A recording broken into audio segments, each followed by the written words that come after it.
Independence in southern Brazil. In a time of independence movements, such as the Catalans and the Kurds, it is not odd to see one in South America, or more specifically, Brazil. The movement is called The South is My Country, and it fights for the sovereignty of the three southernmost states, Rio Grande do Sul, Santa Catarina, and Paraná. The total population of these states is nearly 30 million, with an area of nearly 600,000 kilometers square. These states are also very important to Brazil's economy, contributing 12.8%, about 200 billion US dollars, of the national gross domestic product, 3 trillion US dollars. Secessionist movements in Brazil aren't a new thing, though. There have been 3 wars concerning separatism, but only 2 were fought in the same region: the Ragamuffin War and the Federalist Rio Grande Revolution. The Ragamuffin War was a Republican revolution in Rio Grande do Sul, fought from 1835 to 1845 because the Rio Grande people felt they had a unique culture and that they were being oppressed financially by the northern states. This war led to the creation of 2 short-lived countries, the Rio Grande Republic and the Juliano Republic. The Rio Grande Republic declared itself independent in 1836, and the Juliano Republic declared itself independent in 1839. Their motto was liberty, equality, and humanity. Liberdade, igualdade, e humanidade in Portuguese. The day the Juliano Republic was formed, the republics created a confederation, or an international organization that brings several autonomous states together for a common purpose, in this case being secession from Brazil.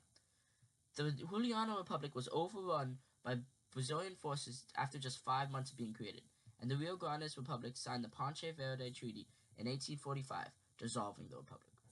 The Federalist Rio Grande Revolution was fought from 1893 to 1895 in southernmost Brazil.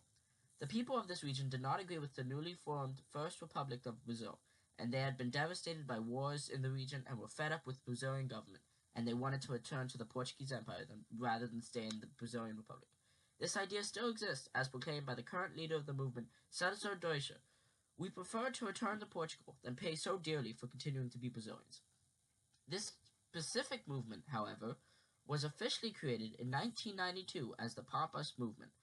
It was created by Odísio Candorn, but one of the more popular endorsers of this movement was Ayrton Marx. Their goal together was to create a new country called the Republic of the Pampas, or Gaucho Pampas, in the state of Rio Grande do Sul, but it later included Paraná, Santa Catarina, and some even said São Paulo, but that has since been excluded. The movement received much criticism because the economy relies so heavily on these states, and it was a direct violation of the Ponte Verde Treaty. There were many reasons for the movement, one of which was the drastic change in demographics, the region being mostly comprised of German and Italian peoples. The supporters believed that they had an independent culture from the rest of Brazil, and they also believed that they were farther along the demographic transition model, nearly a stage 4 country. In 5 years, we will eliminate poverty, Mr. Marx said. We will be a first world nation. During his years of activism, Ayrton Marx was accused of fascism, racism, and Nazism. The rest of the country never ceased trying to silence him, and eventually he left the separatist movement in 1997. The movement seemed to quiet for some time, just to reemerge as the South is my country. The Free Pampa movement still exists, but most of the former supporters of this movement have flocked to the South is my country. The non-governmental organization that is the South is my country held an unofficial referendum on October 1st, 2016, called the Plebiscite. In 2016, a total of 616,917 people voted, only 2.91% of the total registered voters in the 3 states. 590,664 people, 96%, voted yes, while only 26,253 people voted no. Their goal was to get 1 million votes to secede, which they did not receive. But they tried again on October 7, 2017.